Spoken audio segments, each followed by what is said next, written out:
Hello friend जय जगन्नाथ आसन देखा नुआ रेसिपी देखु मु आलू 2-3टा सिझे नहीं एमती ताकू चकड़ी दौची देखु एमती चकट सारा आम कि अटा नहीं कि भल भाव मिक्स करके चकड़ी दबा देखु सांग मैंने बहुत कम समय भितर भल रेसिपी आपण मुझे आसी देखु यहाँ आपण मैंने घरे निश्चय ट्राए करूँ ब्रेकफास्ट रे हो कि टिफिन रे पिला मानक निश्चय खाइबा को दे परिवे। अब एमती चकड़ी दबा आलू को तापरे अटा को एमती मिक्स करी भल भाव चकड़ी दबा स्वाद अनुसार लुण किसी पकई दबा देखु ए टाइप आम अल्प टिके पानी देकी चकड़ी दबा तापरे आपको भल भाव चकड़ी दे सारा आम आपको छोट छोट गुड़ा करके एमती सिझे दबा पानी देखु एमती सिझे दबा एमती भल भाव सिझी गला देखु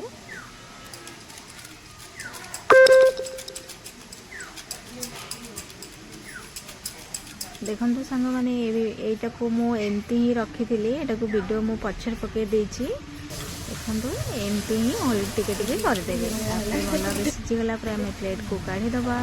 तापर कि पियाज को एमती टिक टिक करके चुन चुन करके काटिदबा तापर तो टमाटर पकई नी आपण मैंने चाहिए टमाटर पकई पारे किसी कंचा लंका एमती पकईदबा देखु आउ कि एमती काढ़ीदबा सबू मु काढ़ी दे सारा देखु एमती ही देखा जाउची देखु सबू जगह काढ़ीदेली तापरे कढ़ई गरम करके किसी पियाज किसी कंचा लंका एमती भल भाव भाजीदबा तापर एमती भल भाव भाजी गला आम पास्ता मसला टिके पकईदबा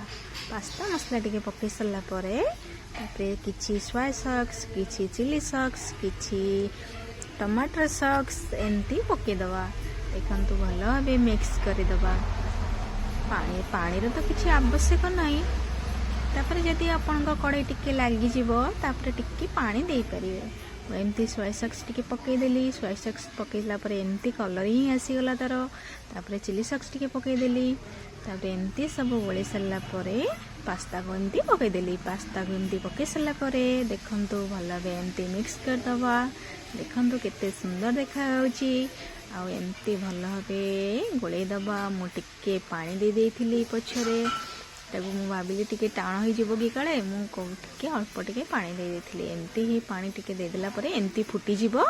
तापरे फुटीगला आम गरम गरम प्लेट को काढ़ी पिला खाइबा को दबा बड़ मनीष भी खाई पारे यहाँ बहुत टेस्टी लगे बहुत कम समय भितर